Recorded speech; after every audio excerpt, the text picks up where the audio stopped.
Swear to tell the truth, the whole truth, nothing but the truth. I do. How do you plead, guilty or not guilty? Oh, guilty, but with a real good excuse.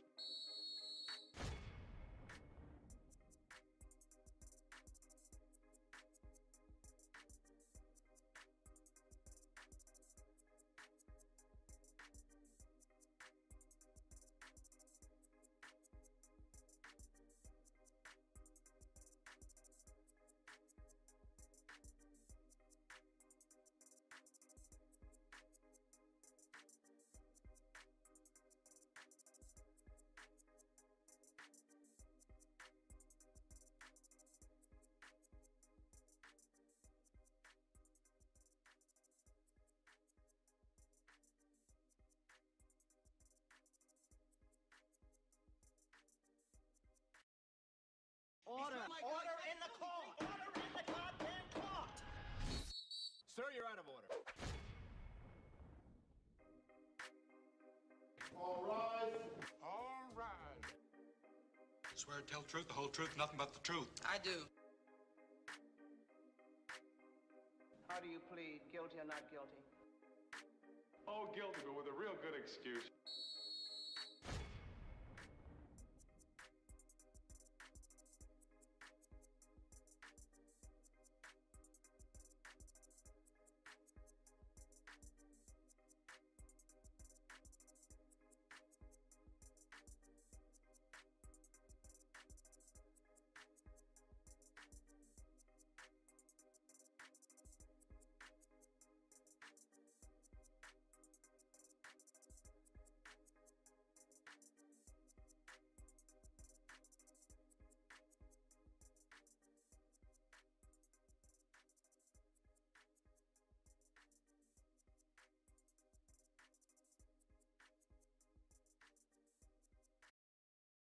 Order in the court! Order in the goddamn court!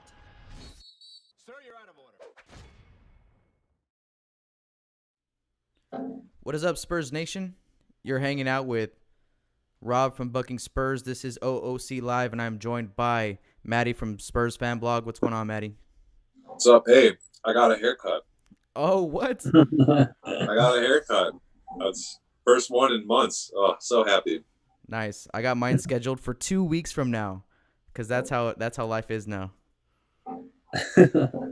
What's going on, Destin? Also with us today is Destin from Clan the Spurs Fan and Spurs Wave on Instagram. What's going on, man?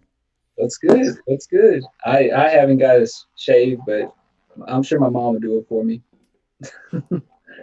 But yeah. I have this hat here. I think I'm going to put it on. Maddie's got me all self-conscious now. Oh, yeah. No hats for me for the next 3 weeks at least. At least it's not a beanie. At least it's not beanie like Harrison. Shout out Harrison. We miss you, bro. We miss you, bro. Yeah.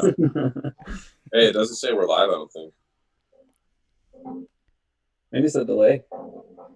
Yeah, I think it's a delay. Okay. So let me see.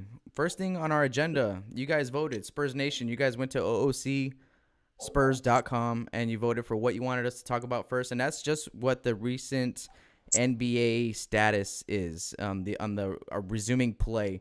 So we've heard a lot of things. I mean, there's been some meetings that have come out. There's been some phone calls between the Players Association and Adam Silver, mediating between the owners. And, to me, it sounds like everybody wants to play.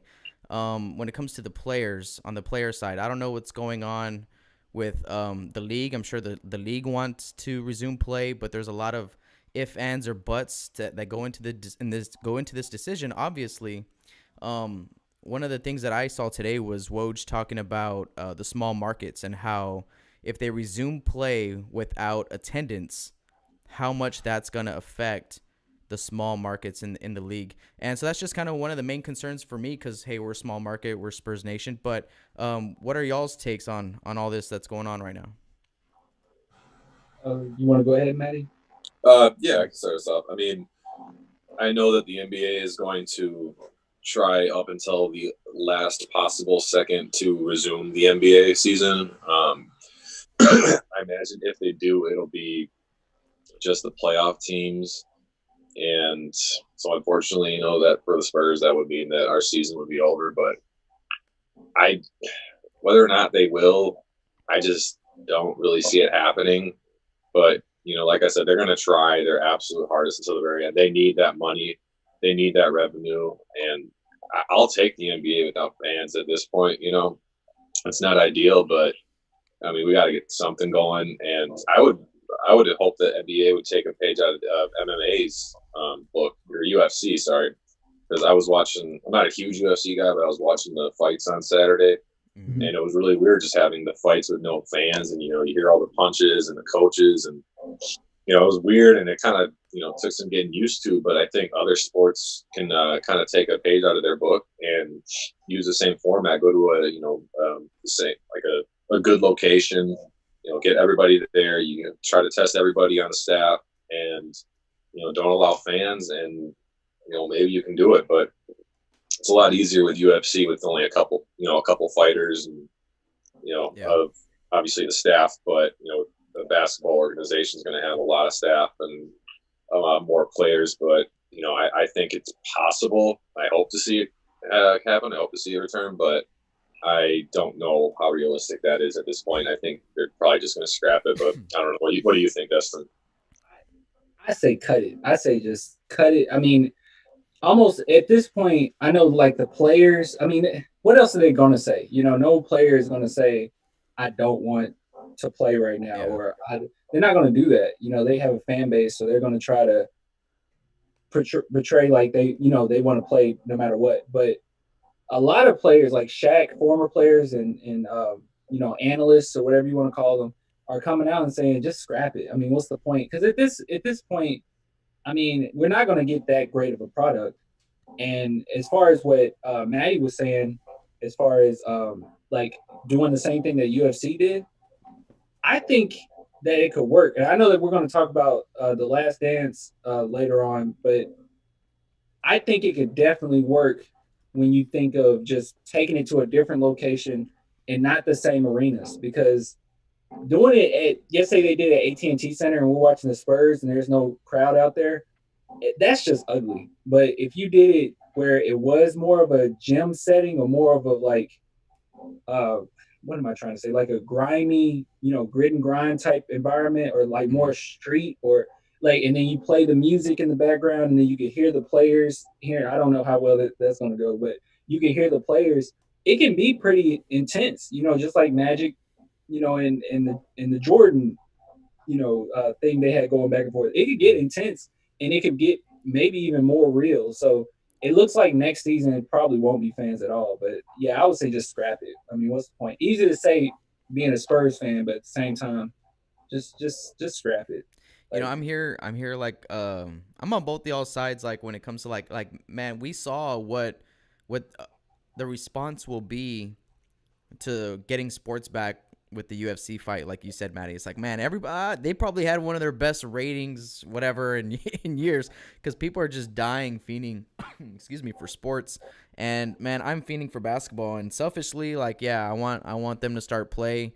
I want the Spurs to play though too. I don't want the NBA to start play and then cut out all the teams that were not in the playoffs at the moment. I want them to kind of pick up where they left off, and in some type of way, you take away travel, and then you take away, that's half of the season, just travel time. So maybe they can reschedule those games. And then I heard that Woj was saying also that, if they resume play this year or not, it doesn't really matter, that next season is most likely going to be starting in December. I don't know if y'all heard that too. It's like, so either way, it's going to start in December. So if that's going to be the case, and we're not going to get, next year's NBA season until the end of this year, if they're going to resume play, give us the remaining 15 games, or whatever that were on the schedule. I would like to see it. Obviously, it has to be done in a very careful way, but I don't know. I want to see it. I'm on that boat right now. I think like a week ago I was like, nah, the players, they haven't played, whatever. But nah, I think the NBA has smart enough heads in there to figure out a way to come back where the players wouldn't be at risk, and I don't know, we can make it work.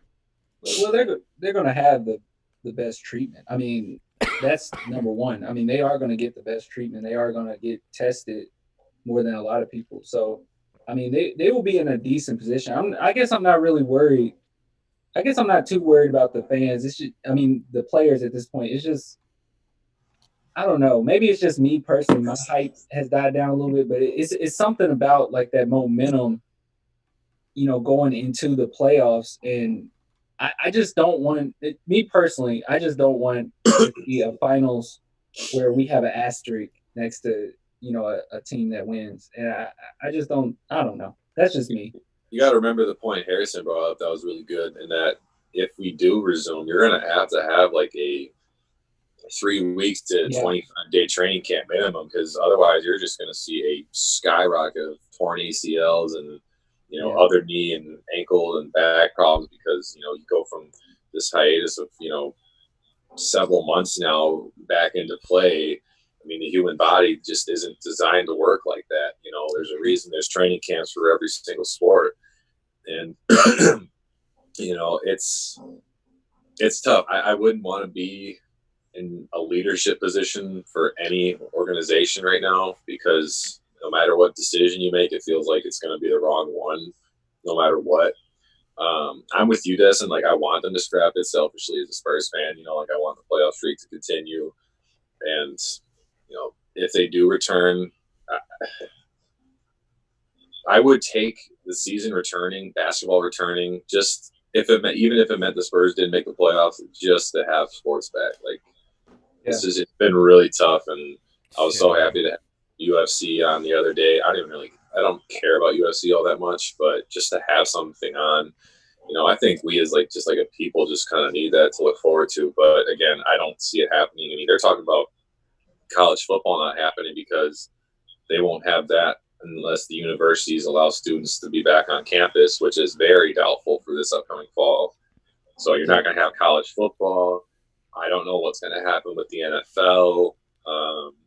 It's just a mess, and I don't know. I hope we kind of see organizations and businesses all together just kind of start to make those steps towards normality, or whatever that may look like. Yeah, I don't. Yeah, I just don't see it. Yeah, especially college, but I don't know. I just don't see the NBA doing it at this point. I mean, it's just. What's know. best case I scenario? guess it's just hard for me to see. What's best case scenario for the NBA right now? I mean, I think if you're looking at, we're in May, we're almost done with May. June, July, August, September, October, November, December. December is 7 months away. So if they want next season to start in 7 months from now, the normal season started in October. Training camp, the beginning of October, the NBA finals are in June, July's, August, September, October. So, I mean, a normal break for the teams that make it to the finals is 4 months. You know what I mean? December's 7 months away. So to me, it's like, okay, what's the timeline here? That gives us like 3 months of wiggle room to, if we can maybe schedule a way for the NBA players to come back, train for 2-3 weeks, get their, that's a normal training camp. A normal training camp is 3 weeks and about 5 preseason games. You know what I mean? And then they're off and running. So, and I know that they're not, training like they would during, an NBA season, but I'm sure for the most part, they're at least running, they're at least staying active, doing yoga. I'm pretty sure that, every team's coaching staff is monitoring every player via Zoom and doing virtual workouts and all types of stuff. So I'm not too worried about that. I feel like there's time to work that in. And I feel like that might give us 2 months, okay, so there's a window in here where maybe if we schedule, like they're saying in Las Vegas or in Orlando, that's where they want the 2 sites to be. Okay, so we'll finish out the season in these 2 spots. All the teams are there or whatever. They travel maybe back and forth between there. And maybe they can finish out the season and actually start a playoff season. I think there's time. I don't want to rule it out. I know that, it's not up to the owners. It's up to like state legislature and a lot of different things, a lot of moving parts. But, I think we have like a 3-month window here where in about 2 weeks, I think that we'll be seeing our final decisions. In about 2 weeks from now, we'll know, okay, it's done, or it's still on the table. Well, But go ahead, Dustin. I was just gonna say, do you think that there could be a way of making it, extremely eventful now, opposed to next season? 'Cause I know by next season, we can go ahead and probably assume that there won't be fans. I mean, just Yeah. assuming that it won't be fans, they're gonna have time to make this look, I guess, as cool as they could possibly make it look, as far as us watching on television. Do you think they have enough time right now to have it in certain areas and then start the playoffs and it looks presentable, or do you think it's would just look kind of I don't know. It's just I just think I imagine them going into a gym at this point Hmm. and playing it out in the gym. And I'm just like, I don't know. I don't know if I want to see that. Well, I mean, the MLB is talking about having their games in Arizona for like where the training camps and what do you call it? They're whatever they're the preseason games, spring training. Where their spring training games are, they're like talking about having it all there. The players will be quarantined at the hotel, so like they go straight from the hotel to the stadium. And I think it'd be similar for the NBA if they were to kind of do it to one location, Vegas, Orlando, wherever. It almost could be like that Orlando, the summer league. Back when there was a summer league in Orlando, and it was just like that small gym, and there were barely any fans, or there was barely any room for any fans there. I think that could be something that would be worth looking into. But again, I'm not in the front office of the league making those type of decisions. I think they're going to make decisions for the health and safety of their players and the fans, obviously. I mean, what do you guys think this is going to be like for next year? Like, are we probably going to be like 50% capacity? I mean, because like the NFL was like talking about that too. Like the Packers, because I'm from Wisconsin, we have our schedule released, and we're playing like at Minnesota, at New Orleans, and they're like, these are huge road games. But if it's like 50% capacity, that's going to make a big difference for the road team, And same thing for NBA. I think the NBA has got to be in the mindset of how do we keep a product alive. You know what I mean? I think in any type of way that they humanly can is what they have to do.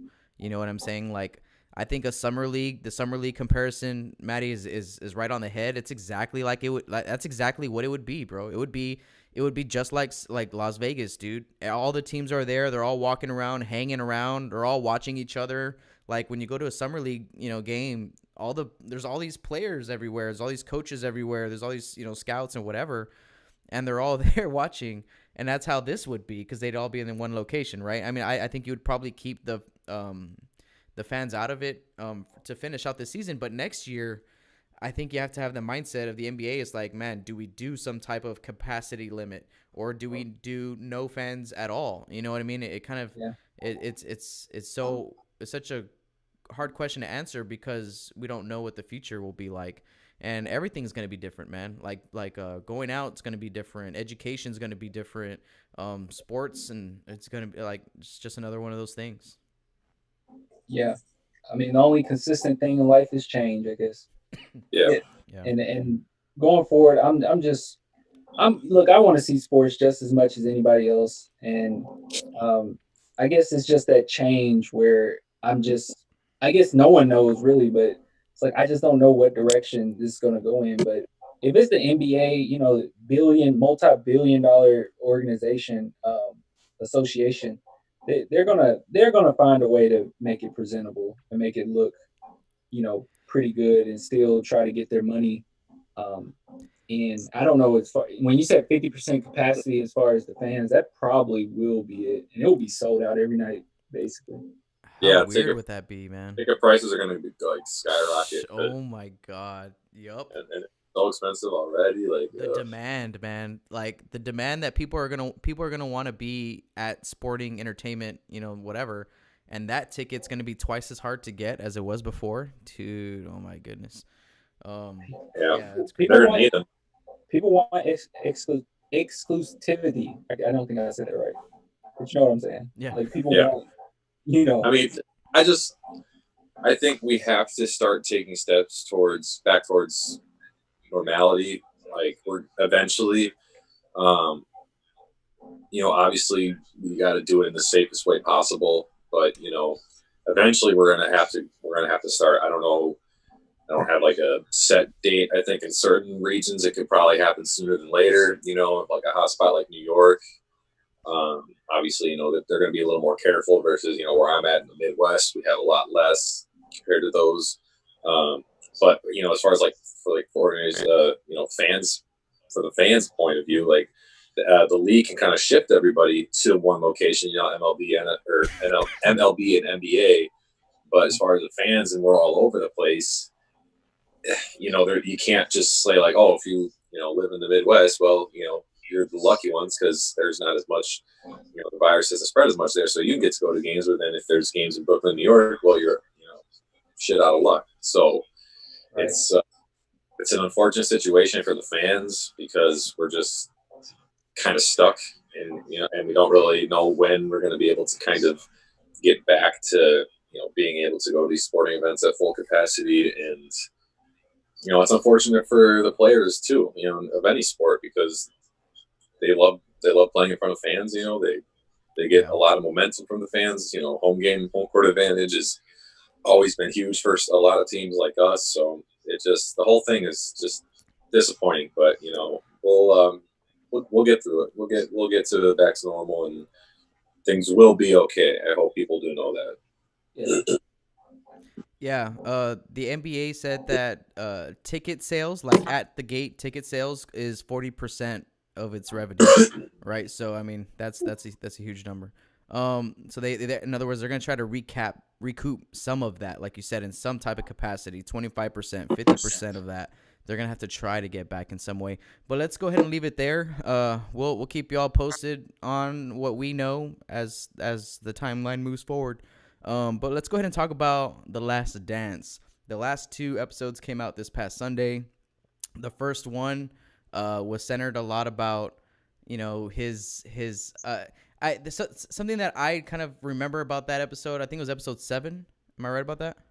Yeah. Episode 7 was the whole thing about his gambling and how that was an issue. The media trying to make that an issue, and like the low blow of saying that when his dad died, that maybe it was had to deal with Jordan's gambling debt here and there. Well, I was like, man, dude, whatever, dude. I was like, who wrote that nonsense? I was like, believe me, if MJ had a gambling debt, that debt be taken care of, no worries. That guy does not have to worry about money even back then. So I don't know, what were y'all's takes on the last 2 episodes? In general, what you just said, like that whole thing trying to flip the narrative, it just seemed as if it's crazy, man. Because I think all of us were like either just little kids or not born yet where a lot of that stuff happened. Mm-hmm. And I just look at it, and I always knew Michael Jordan was the greatest ever. Like I always saw the highlights. I knew his aura. I knew about him. I knew the 6 champion. I just knew, like, this guy's the greatest ever. And closest to that in my lifetime was Kobe. And just seeing the way that the media even tried to bring him down at that point, it's kind of sickening, man. That whole gambling thing, his problem is, it wasn't, I don't think gambling was his addiction. His addiction was just being competitive. And when you're in something like gambling, it is a competitive act. Like, it is a competitive activity. And that's what he told the lady in the interview. He was like, I don't got an addiction to gambling. I got addiction. He had to do that interview. Did you see that? He did like a Barbara Walters interview, and that's what he said. It was addiction to being competitive. Because Jordan wants to own his opponent. That's what he was all about. And it's something about, like he said on the I think were they on the plane or the bus, and he said, one of the players was like, why do you want to gamble with us? I mean, I'm only gambling $1, $5. He's like, I want your money in my pocket. Like, that's the type of guy he was. And for his father to be murdered like that, and for them to try to flip it on him, like that just was not cool. It was not cool whatsoever. But yeah, I love it. I'm loving The Last Dance, man. Yep. So, full disclosure, I haven't seen the last 2 weeks, so like the last 4 episodes. It was my birthday last Sunday, and this past Sunday I was doing a lot of homework. But I know the story. I know what it was centered around, and the whole gambling issue. And I agree. I mean, that's just an easy narrative for the mainstream media to kind of take and run with. I don't know the details within that, but I agree with you, Destin. I mean, it was just in his DNA. You saw that in guys like him and Kobe, just that killer mentality and that competitive mentality, and it was just in everything they did. I've played with guys like that, where it's just whether it's on the court, off the court, playing ping pong or pool, like they just are one of those type of guys that are just so damn competitive, and it's just in their blood that they have to be the best at everything. Mm-hmm. And Michael was just one of those guys, and it's kind of a gift and a curse, in some ways. But yeah, like you said, Rob, I mean, any debts that he had, I mean, he could pay off yesterday. So yeah, no, man. What I'm loving most about this documentary is the insight to his competitive nature, and a lot of that we know, and we call it Mamba mentality nowadays. Kids today call it Mamba mentality, but really it was MJ's mentality, and he passed it on. But it's so awesome, man, to hear his inner monologues about not wanting to lose and being out there and how and why he pushes his teammates. And he was like, dude, and a lot of the later, I like what he said. He was like, if he's like, I'm going to be great. He's like, I already know what I'm going to do. I'm going to work this hard or whatever. And if you don't want to be pulled, then you don't have to play with me. He's like, but it takes a certain individual to want to play with me. And that's kind of like what they say about LeBron, man. It's like, man, it's so hard. It's so hard to play with LeBron. And it's like, yeah, because if you're going to play with LeBron, you better be willing to sacrifice and play up to a certain level. And if you're not playing at that level, he's going to check you every single day for it because he doesn't want to lose. And so he's going to raise the bar every single day in practice. And I like the story. Like in this past episode, they got into the story of him and Steve Kerr, right? They got into that one. And we all kind of heard of the story. Oh, he got punched or whatever in practice. But you don't know. You now have that story with the full context around it, and of what the situation was at the time. Like Jordan had just come back off of retiring and coming off baseball, that stuff. Yeah, and he came back and he came back with that fire, man, and he took it personally that Coach Jackson put Steve Kerr on him to guard him. And Kerr didn't back down, and the rest played out the way it was. But it's just so awesome, dude, to see the competitive nature and to hear why he did the things he did. And a lot of it just makes you think of Kobe. Man, I think about Kobe the whole time in these last two episodes. See, this is the thing. Like, okay, watching this had really, I don't want to say it shaped my mentality as far as what I thought of Jordan. But it definitely gave me more context, like you said, because I've always said, I was like, man, what was the biggest difference between, Kobe and Jordan? I was like, was there really a big difference? And the more I watch this, the more I'm like, yeah, like Jordan is Kobe, but better, because even with him going at his teammates and the way he would go at them, you hear these stories like, oh my God, he was such a jerk punching Steve Kerr. But no, when you have the context, you understand everything that was going on with Jordan. You understand every single thing that was going on with that team. And really, when people say, I know like a lot of, especially younger people, want to try to downplay it and say, well, is that leadership? That's not leadership. Stopping a guy from eating, or that's not leadership. It's like, dude, you have no idea what you're talking about. And like Jordan said, if you think that what I did, I'm paraphrasing, but if you think that what I did was mean or something like that, or you don't understand, that's because you never won anything. And you're looking at Jordan in this perspective, like, yes, this dude is the greatest ever. And I don't even think that people should even compare. I don't want to just bring up the like LeBron Jordan debate, because I don't think there is a debate, but I don't even think you should compare the two. Like he is miles ahead. And I'm sorry, when people like Magic Johnson and Larry Bird come forward and say, yes, this is the greatest player ever, you're the greatest player ever. I mean, and it's not just because they played with him. They're saying this guy is the greatest player ever that we've ever seen play. And I watch him, and I'm watching this documentary, and I'm seeing what everyone has to say about Jordan. Not one person has said that Jordan was a bad teammate. Now, with Kobe, and I loved Kobe, and I was terrified of Kobe. People could argue that Kobe was not a good teammate, and you kind of saw it oftentimes with Kobe. But it was something about Jordan, his aura, his swag, the way that he was so approachable off the court, till you could see that, yeah, everything as far as basketball was at practice and on the court. And I'll say one more thing about was it the last episode? It was either 8 or 7, but when they were talking about this is the difference. I'm gonna make a comparison. Screw it, I don't care. Here's the difference between a LeBron and Jordan, in my opinion. I think LeBron James at this point, especially a lot of his career, it's been about the branding. It's been about, when certain things happen, he tried to change the narrative with a little thing. He might tweet something subliminal. He might do, he do a little things to try to tweak the narrative here and there. And I was thinking, well, it's not a big deal that a player go and try to make a movie or do, a lot of side things. That's cool. I was like, Jordan did it. But after seeing what Jordan did, there's no way another player has done that filmed a movie and then had a facility built and played all day. He would film in the morning, and practice until like 10 p.m. at night. There's no way another superstar has done that. There's no way. I'm sorry. Finish your thought. No, I was just saying it's physically impossible. Yeah. No, I agree. But I just want to take a quick pause to give a shout out to the group chat. Ruru, first of all, shout out to Ruru. We love you. Thank you all so much for your support. You named my challenge, and that's his username.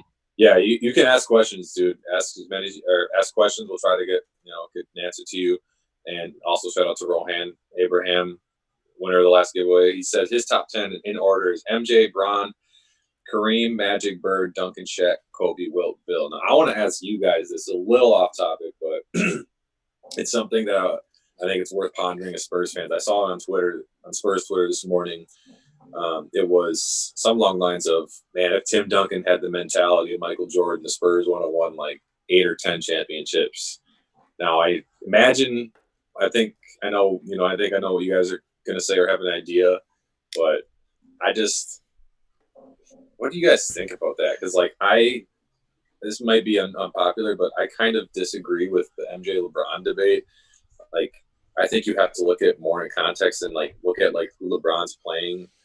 And, when you talk about the Jordan's mentality, I think it was just for guys like that, just for guys like Jordan, just for guys like Kobe, guys like LeBron, that's just not who they are. And I just don't think that's Tim Duncan's mentality. And, what would you guys say to that? I would say, you want to go first, Rob? No, go for it. Go for it. I would say when it comes to Tim Duncan, man, saying, first off, I want to know their name. Yeah, who said that? Yeah. Where does he live? I can go investigate on Twitter. Where does he live? Give me I need his to address. I need to address them by their I got name. a carton of eggs for him with his name on it. Yeah, listen, John. That's come on, man. Okay, if he had the mentality of Jordan, there's certain players that had that type of mentality. Don't get it confused because Jordan has swag. He had a certain demeanor, but he always wanted to win. That's the key thing with Jordan. He pushed himself to the limit where he wanted to win, and in my opinion, ended up being the greatest player ever. Tim Duncan ended up being the greatest power forward ever. He had Jordan's mentality all the time. I guarantee you in practice he was getting on the players. I guarantee you saw it on the court every game. He'll grab you like, hey man, what are you doing right here? He just had a different demeanor about himself. It's not that he didn't have Jordan's mentality. There's very few players that have it, but he had it. He had it, and he ended up getting 5 championships from it. So he had it. Like that. No, that's bogus. Saying that he didn't have it, that's bogus. He had it. Yeah. Kobe had it. He had it. Shoot, Iverson. No, Iverson didn't. No, yeah, he You know what I'm did. saying? He did. Because sometimes, man, the practice thing was kind of. Yeah. I totally agree. I mean, look, they're two different people, but they have the same mentality. They both hate losing. They both want to win at all costs. They're both killers. If you're talking about, I think maybe what the question stems from is the way that they the way that they acted and practiced, the way that they conducted themselves amongst their teammates. Yes, two bipolar, different opposites in that regard. But I mean, kind of going back to like Jordan and why he did it the way he did it. He says it in the documentary in this last episode. He's like, all my teammates right now, they didn't go through what I had to go through to get here. He's like, I rose this organization out of nothing to get it to where it was. He's like, I had to go through, the battles against Detroit and all that stuff. He's like, I had to go through all that stuff. And like, past like his second championship, a lot of those players that were there through all that started to go away. And then it became, putting all these new players around Michael to help, build his dynasty. But building his dynasty, that's why he pushed his teammates as hard as he did, because they didn't have to go through that. He did. So he's like, you know what? I had to go through it. I had to compete at this level, every single day. I had to take the bumps and the bruises. So I'm going to play at this level. And if you don't want to play, here with me, that's why. And I think Tim Duncan, he didn't do that.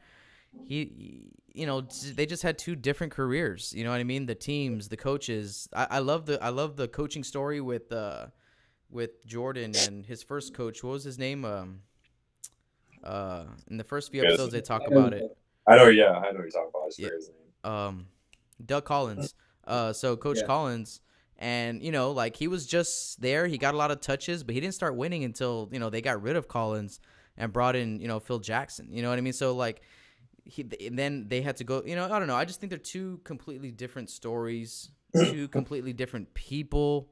But they're both alphas. I mean, this should not be a question about that killer mentality. It wouldn't have worked if I feel like if Duncan was like, let's say Duncan was trying to emulate Jordan with everything, with his demeanor, the way he went about it, it just wouldn't have worked. Duncan fit with the Spurs because of the type of person he was. He wasn't about the limelight or anything. Like, I'm not saying Jordan was, but Jordan had a certain swagger to him, and Duncan was coming into an organization that they didn't win championships yet, but that was a pretty successful organization amongst other organizations. It was pretty respected even when he came there. So it's just a totally different scenario. If you want to say he had Jordan's mentality, he had it. So one thing though I have been thinking about during this Last Dance run, and Ruru kind of asked the question, shout out Ruru, what people should get from the Last Dance is winning ain't easy, repeating ain't easy, and three-peating damn sure ain't easy. It takes mental and physical toll, and I think I'm getting that too out of all this is watching, man, like seriously, that winning 3 in a row is damn near impossible, and that kind of lends itself to the argument of why Phil Jackson said what he said a few months ago or a year ago, whatever, about the Spurs not being a dynasty because we never won back-to-back championships and we never won 3 in a row. Now, seeing what he had to go through to win 3 in a row, it's like, holy shit, I can totally understand why he's making that argument. It's a extremely valid argument. You know what I mean? If you want to categorize dynasties into that, yeah, sure. I mean, it's a fair argument. Now, I don't agree with it. I think, we won, 5 in 3 decades. That's a dynasty with the same 3 players, for 4 of them. You know what I mean? That's a dynasty however way you want to split it, cut it, dice it, whatever, separate the pieces. However, it's a dynasty, But I think I see more of where he's coming from because he had to go through the three-peat twice in Chicago. And then he had to go and do it twice in LA, and he didn't get the last one. They lost, right? But I mean, I kind of understand. That's at a whole other level in itself in greatness in this game when you're talking about teams. Teams that got to win 3 in a row I agree with, should be in a category of their own, but the dynasty category, that's not where I differentiate what teams are dynasties and which aren't. But it's a great argument. It's a great argument. Yeah, I agree. Obviously, with what you said about dynasties, I'm gonna rewind a little bit. Talk about like Duncan mentality versus MJ. So I'm gonna sound like a very biased Spurs fan here, but I have some reasons behind this statement. if I was like they always say, like if you were a GM, who would you take, LeBron or Jordan, or if you could center your team around one player? And if I want championships, if I want sustainability, if I want, structured, like, can't find a word, but like basically, like if I want sustained success, and if I could pick any one player in NBA history, I'm picking Tim Duncan. I mean, LeBron, obviously, that doesn't mean he's the best player in NBA history. I mean, I would have him in my top. I would have him like in the top 5. But I mean, there are certainly there are players who are better than him. Michael, LeBron. You can argue Shaq. Not that I think Shaq was better, but there's certain players you can argue over better. But you look at those players. LeBron left Cleveland, left Miami, left Cleveland. And I'm not saying I'm not faulting him for that, but Tim Duncan was one of those few guys that stayed with the team for so long. You had problems with Shaq. You had problems with Kobe. You had problems. I mean, I know we're talking about how great Jordan was. You take away Pippen from him, look at his playoff record without Pippen. Was not very good. Dude couldn't even get out of like the first or second round without Pippen. I'm not trying to take away anything from MJ, and he also, he made Pippen what he was though. Pippen was just and Pippen said it himself. He's like, I needed that. He's like, I needed that person to push me to be that alpha to me to raise my game, because you can tell that Pippen, maybe being a great player that he was coming into the league, I think he had the drive. I remember his like rookie year, he was saying that he was going to be better than MJ, but that quickly changed like 2 games into the season. You know what I mean? But MJ brought him to that level, and he put the work in to get there. But I mean, you could say that Jordan wouldn't have been, what he was without Scottie, but Scottie definitely would not been as good as he was if he wasn't around Jordan every single day in practice. Oh yeah, for sure. But like to continue my point, like with Duncan, we never seen a team be able to transition from era to era just seamlessly without any issue, and that was because of Tim Duncan. Like he was able to have success like at the very top level in you could argue 3 different eras, right? He was a part of the early 2000 big man era, and I guess you could probably say 2 eras because more went from the big man to the kind of more the point guards. 3. Yeah, I would just like, what would be the third? He kind of was the big man of the early 2000s. And then I think it kind of became like the hand checking, like Kobe, KG, like Iverson era. After the big man era, it kind of shifted there for about 8 years. And then when Curry did what Curry does now, the game changed again, which Duncan was there for. That's what I'm saying, like 3. Yeah, and I mean, just to have that centerpiece of your franchise. I don't care what anyone says. I'm not saying I was mad when Kawhi won the Finals MVP. I was like, yeah, he deserved it, but I could have easily made a case for Tim Duncan. He could have easily won that Finals MVP in 2014, and he's one of the few players to have all 5 championships. Like he was the centerpiece of all 5 of those runs. Obviously, wasn't perfect throughout the whole 19, 20 years, but like he was the centerpiece. And when I'm taking like everything into account, if like I want to center a team around one player, like he checks every single box that even guys that might have more talent than him, there's certain things about them that like they're, whether it's loyalty or off court drama or contract, like they're sucking up all the money. Like like certain players later in the career, like that was never him, and that's just for all those reasons and more. Like if I want to center my franchise around one player, I'm doing Tim Duncan all day. That's true. I'm with you. I'm with you with that too. It's kind of a tough thing because when you think of Kobe, I don't know if I want to just center around Kobe. It seemed like there's a lot of pressure there. LeBron, just not enough loyalty. There's plenty of. I can go on and on about LeBron, but there's no loyalty there. Like he'll flip flop from here to here to here. If you start losing, he'll leave. When it comes to Jordan, maybe it's just the presence of having Michael Jordan and how big that was at the time. I guess it's just kind of tough to tell because even with Duncan, like it was sustained. He was great here, but he did at one point we were close to losing him. So if we didn't have Pop, I don't know if we would have even had Duncan. We would be having a discussion about Duncan. Yeah, he almost went to the Magic because, but then Doc Rivers I think it was Doc Rivers was the GM or something, or so whoever was in charge like wouldn't let his family come with him, or Yeah, something about not letting someone come with him, and that kind of was the turning point for him. He's like, all right, screw it. yeah, And he's like, guys, yeah. And I mean, I would flip flop from Duncan or Jordan. Like I wouldn't. I mean, Jordan, you got the greatest player ever, and then with Duncan, the greatest power forward ever, and he's a great teammate. I mean, he's the full package. Um, yeah, I guess I could go with that if you wanted to go with Well, Duncan. those I don't two see would what's wrong. definitely be on our I think all of our starting fives. That's for sure. Yeah, easy. Easy. Let me Oh, see. another thing, Rob. Uh, what you said about what Phil Jackson said about us not being a dynasty. Mm-hmm. Um, I, I don't know when it comes to when Phil Jackson says anything regarding the Spurs.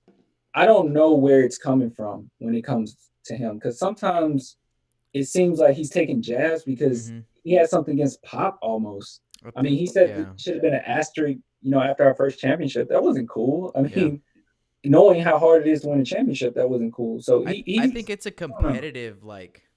I think it's like not anything personal. I think it's just like how players are competitive from that Yeah. era. I feel like coaches are competitive from that era. That there's never some comes Jordan in. in Jackson. Yeah. Oh yeah. Wait, who? What did you say? There's some Jordan in Jackson.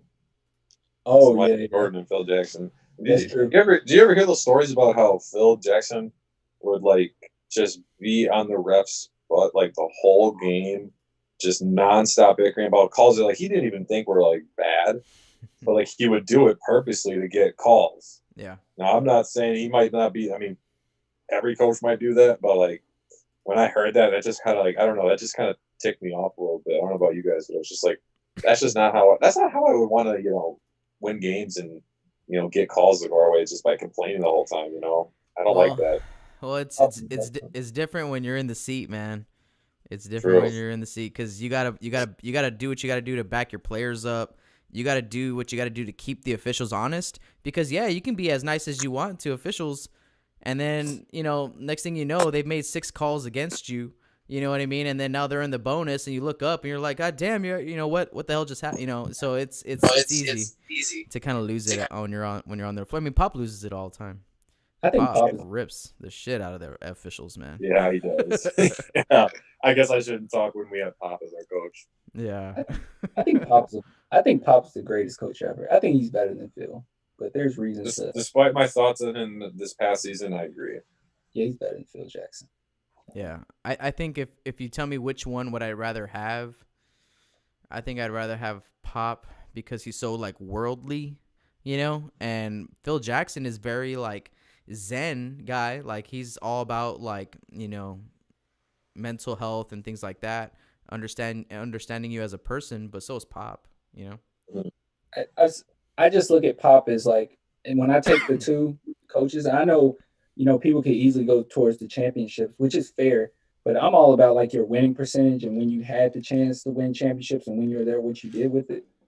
So that's why I always, when I say Jordan or LeBron, I mean, I look at the records too. But when it comes to Pop and Phil Jackson, I see Phil Jackson as a guy who is so good at taking all these different personalities and taking all this talent and winning with it. But then I see Pop as he'll take a guy that you never even heard of and find a way to implement him into the offense, and he becomes, a star for our team. I mean, who would have thought, Boris Diaw would be that vital to a championship, or Thiago Splitter? Like no one would have thought that. And Yeah. Coffee Gang, shout out. Yeah. Well, here's the thing. Here's my last point on that, or maybe before we go into Game of Zone talk. But here's my last point on Phil Jackson versus Pop. I mean, you could argue that Coach Pop introduced the kind of the 3-point small ball era with the 2013-14 squads. Yeah. Like Steve Kerr said himself that they modeled their game after the Spurs. Mm-hmm. So you could argue that Pop was really, or someone that's in the front office of the Spurs was kind of the architect. I botched that word bad. Architect of the small ball era. Mm-hmm. And Phil Jackson, who's running? Name me one team that runs a triangle still. no one runs the triangle anymore, right? I mean, it works for the personnel and the players he had, but it didn't really transfer eras. I mean, Pop was able to transfer from era to era. He went from the big man of Duncan and Robinson, transferred to the point guard era / shooting guard era of Tony Parker and Monte Ginobili. Then he went to the 3-point era with Danny Green, eventually developing Kawhi Leonard. You had Gary Neal. Trying to think who else from that 2014 squad. Yeah. Marco Bellinelli. I mean, all these, like, he was able to transfer from era to era to era, and teams have constantly tried to model themselves after the Spurs. I'm not saying teams weren't trying to model themselves after the Lakers and Bulls when they were in their primes, but like I said, no one's running the triangle offense anymore, And who came from Phil Jackson's tree? Luke Walton? Yeah. That's great. Brian Shaw. I mean, I'm sure there's plenty, but none that like Mike Budenholzer's arguably the best coach in the NBA right now. He's a product of Pop. Yeah. Mm-hmm. Yeah. Yeah, Derek Fisher. Yeah, Derek Fisher. Yeah, how'd that work out? Yeah. So, greatest of all time, GOAT. I think that's kind of what this whole Game of Zones season finale is about. We got Jordan coming back with the dream team of 99, or is it 99? And they're 92. 92? Yeah, sorry. Yeah, that's all crazy. Anyways, they're coming back as the White Walkers to end the debate of who is the GOAT of all time. And so these first 2 seasons, man. Who's the GOAT of all time? Do y'all love Game of Zones? I mean, I love all these. Yeah. Sometimes I'll just binge watch a whole season just for shits and gigs. I like it, but I haven't seen this season. You haven't seen the last 2 episodes? 2 episodes in. Have you seen Game of Thrones? Man, I'm on season 2. Oh, jeez. Oh, gosh. With the game, this is awesome, man. Like it's a play. It's like a parody of Game of Thrones. I think you know that, but it's super funny, dude. And so right now, what's going on in this last season is that, that the Dream Team is coming back to kind of like take over the world, I guess you could say, take over the realm. They're the White Walkers. Yeah, they're like the bad guys. You know what I mean? So right now, in this last episode, they did like an all-star like ballad selection, and it was super hilarious because it was like the media were like meeting together, and then they had to cast their votes, and then they went to the players, and the players were all like, hey, well, why can't we cast our own votes, right? Like the way that they do in the NBA with the all-star or like the end of the year awards. You know how like they have like a player awards, and I don't know. It's just there's just so many jokes, man. I don't want to spoil it anymore. I don't know, dude. It's super funny. I'm gonna watch it. I've actually seen the last, or I've seen the other seasons before. I just didn't see this season. Like I saw one when they were talking about 2K, and that was like the funniest thing I've ever seen. They do those things. They do those things so good, and it's like progressed into like it just going from like short funny clips almost into like entire episodes. And I saw someone in the YouTube comments is like this should be a show you can stream on Netflix. Yeah, and I fully agree. It is so funny, and I mean this is like the final season of it, and I'm just like, why you can carry this thing on forever. I hope that they do. I know. I was kind of bummed out. I was like, man, I hope that now that Game of Thrones is over, that wouldn't mean that this is over too. But it seems like that's how it's gonna go, because they use a lot of the same like themes from the show, Destin, and they like are events and you know that happen, and they'll transfer it over into like the basketball world. It's just so funny, dude. It's just hilarious. The Spurs used to be the White Walkers. Like, I remember that. Yeah, we were the White Walkers. Yeah, but now ever since I think we won it all in 2014, they kind of changed, because the narrative of that would have been the bad guys would have won. And that wasn't really the storyline at the time, so they kind of had to switch it up. But yeah, we've been the White Walkers, but everything I think since Kawhi got traded away, not anymore. It's as far as like cartoon parodies of the NBA, it's one that I watch all the time, and I'm trying to think of it in my head what it's called, and it's on Instagram, and they are so funny. I just cannot recall what it is. Did you see? So I think this was. I think there are 2 episodes in the last season. there was one before. It was like the summer one. It was a summer episode, I think, when like all the trades were made and like Kawhi and Paul George were on the Clippers and everything. And the premise kind of led into these past two episodes, but it was like how Rob was saying, like the dream team is like coming back to take over the world. Well, it started with this episode in the summer. Deion Waiters ate like a J.R. Smith's like special pie or whatever, because when Deion Waiters ate those on the plane, and so he's off the side freaking out, and he sees Larry Bird, the three-eyed raven, on this tree talking to him. He's like, your generation is soft with your hand checking and blah blah blah, this and that, and like there was a reckoning coming. And I think that's what kind of was going to lead it into the 92 Dream Team take over the world storyline. But just seeing Deion Waiters freaking out, looking at seeing Larry Bird, or hallucinating and seeing Larry Bird with three eyes on a tree, I'm like, how do you think of this stuff? Like, oh, it's so great. It's so great. Yeah, dude, it's hilarious. That's one thing I'm so glad that's coming out right now, because I mean, it's given us some type of NBA fix. You know what I mean? Yeah. Just something to look forward to. Yeah. Anything else y'all want to talk about before we get out of here? Anything Spurs related? Did y'all see that? I mean, it's not Spurs related, but Pau Gasol said he wouldn't mind going back to the Lakers. Oh, jeez, dude. No, just okay. Man, just retire, man. Like, come on. Okay. You know, as far as Pau Gasol is concerned, I did see that. Man, it's just crazy what revisionist history will do to you. Because I was watching the Game 7, Lakers versus Celtics, and I recall Kobe killing them, murdering them, and stepping over their corpse and holding up the championship. And that game, dude, Kobe was awful, and it was Kobe all shot Pau. 8 for 24. It was all Pau.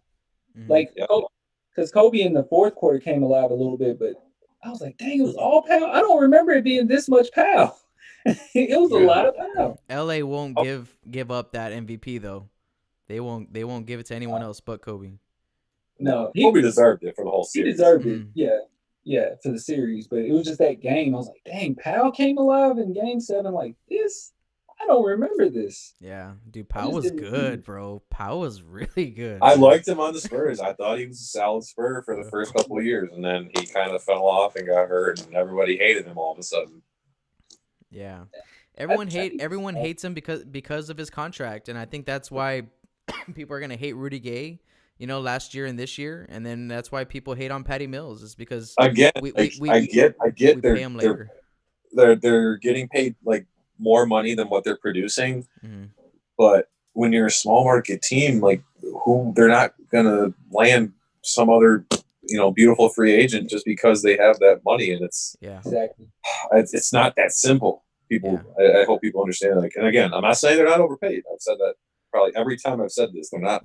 Well, it's not that they're not paid; they are, but it's just they're definitely like overpaid for because the Spurs pay them to do leadership, veteran things. Lead by example, teach young players how to be professionals. Like the Spurs organization pays out for that, where a lot of other teams don't pay out for that. We did it with Pau. Pau said it in I think his second year with us, the media day. He's like, I'm here to lead by example. I'm going to push myself every day, blah, blah, blah, blah, blah, blah. He's like, I'm going to help these young guys develop and grow.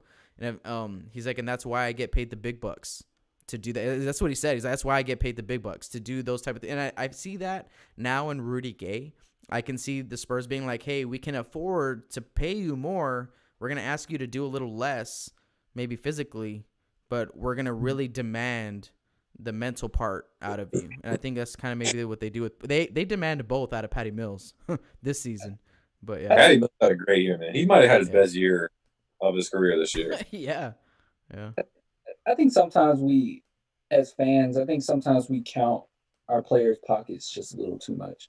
Because I mean, I understand it, and I'm in the same category where I'm like, oh, this guy's getting paid too much. But like you guys said, like it's the context of the whole thing.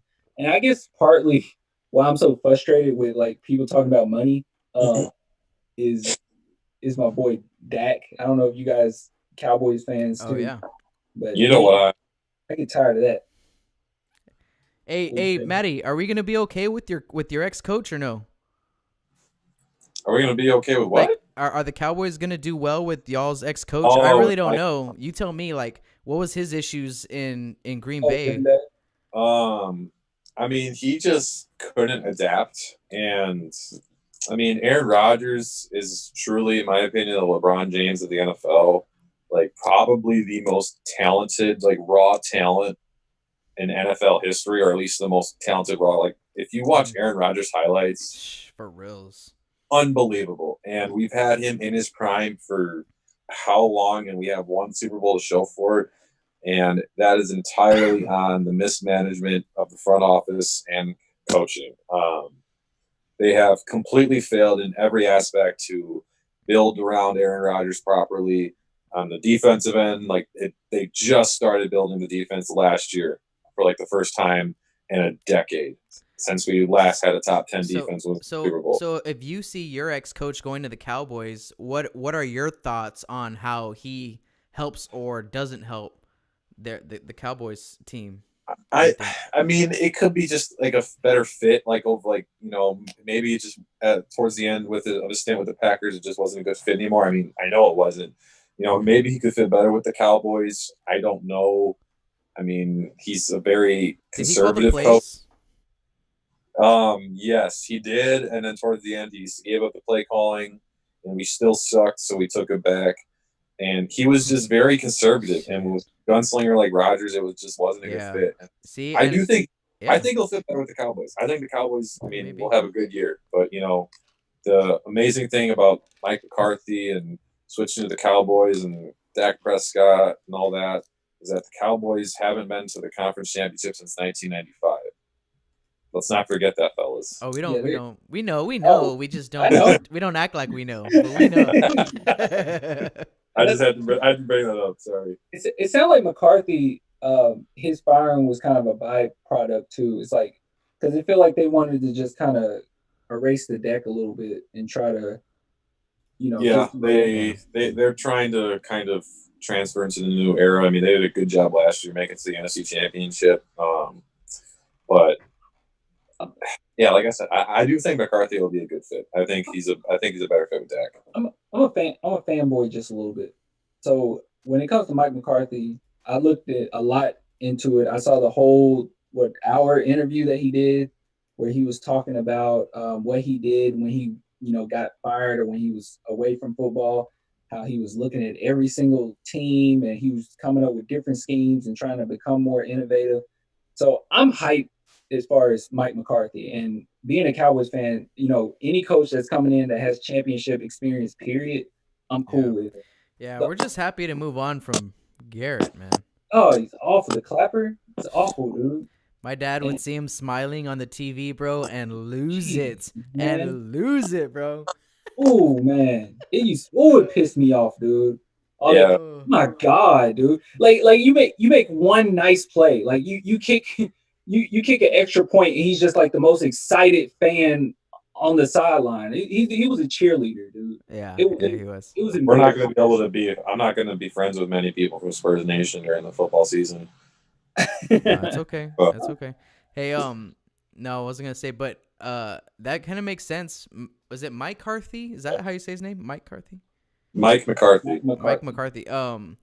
If you said that he's more of like a game manager and not really a guy that goes for those gunslinger plays, that sounds like a good fit. It does, because Dak can't throw a deep ball for shit. He only threw like 2 or 3. He threw them. He threw them when they counted, but that's just not how he operates. So I don't know. Hopefully, it's a good fit. I hate Cowboys fans. I'll be honest with you. I hate them, dude. It's pure entertainment to me, man. Pure entertainment. And I hate them. We got the worst fan. I hate them. I just hate. You're not America's team. I'm sorry to say this. I'm gonna catch the knee, but you're not America's team. Yes, they are. They're America's team, but I hate Cowboys fans. They are the worst fans ever, Rob. Don't you get it twisted? They are America's team. Championships don't matter on this type of thing. Championships, they don't matter. They got championships. We got championships. Yeah, now. but a lot of people like to throw it in our face. When was the last time y'all won champion? Well, yeah. No.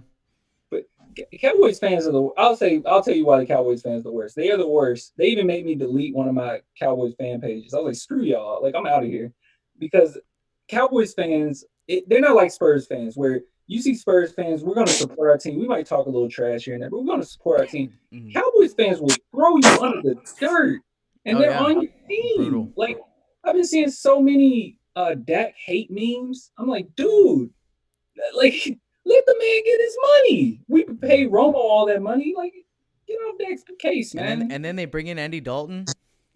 Yeah, Andy. Yeah, and then they're like, "Oh, we got Andy Dalton." Andy Dalton. Man, hey, He's a good backup. about 6 years ago though, Andy Dalton, about 6 years ago, dang, bro, that guy won me a fantasy championship once upon a time. He was Rob, lighting it up like in 2013, 14. He was lighting it Rob, up. don't be like those fans, man. Don't tell me that he should replace Dak. I mean, we will argue right here. Do not tell me that. Man, all I Oh, know is that Amari Cooper goes down the field all the time, and Dak can't get him the ball because all right, he can't guys. reach. It was a really nice stream. Thanks everybody for coming through. Don't forget that the Cowboys haven't made a conference championship since 1995. Good night. Yeah. Man, I All hate right, that. guys. No, yeah, but that is gonna do it for us here at OOC Live. Catch us next Tuesday. Make sure to go to oocspurs.com. You can find me at on Twitter and Instagram, on YouTube at Bucking Spurs. Matty, why don't you let everyone know where they can find you? Yeah, as always, SpursFanblog.com, on Instagram, SpursFanblog. This upcoming Saturday, Harrison from San Antonio Spurs Talk and I have an article coming out. We're going to talk about some of the the most forgotten or the most famous Spurs that were kind of forgotten, like Tracy McGrady and Andre Miller, just the most random Spurs. Sorry, I couldn't remember the title. Me and Harris, we talking about some of those guys, but just shout out to all the support in the group chat. Ruru, we love you. Everybody else, Rohan, we appreciate your support as always, and stay tuned for more content coming from us. Yeah, Destin, where can everyone find you, bud? You can find me on YouTube, Clan the Spurs Fan. You can find me on Instagram, Spurs Dynasty, Spurs Wave. Really do appreciate everybody coming through and supporting us. And just like Matt said, we got more content on the way. So. Yeah, guys, we have a lot more content on the way. I mean, just we have a lot of plans for the season, or honestly, once the NBA draft kind of gets going and we get a button that's gonna tell us, okay, things are gonna move forward. That's when we're really gonna be putting out our premium content for you guys.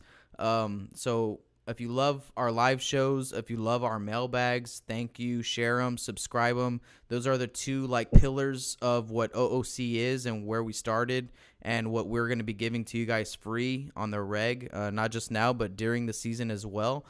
So make sure that you share the love for Spurs Nation. Thank you for being a Spurs fan. If you know other Spurs fans, let them know about OOC. Let them know about Spurs Fan Blog, Bucking Spurs, and Spurs Wave, and Clan the Spurs Fan. All right, so thank you guys for tuning in and hanging out with us on a Tuesday evening. We'll talk to you guys next episode. Go Spurs, go. Order in the court. Order in the goddamn court. Sir, you're out of order.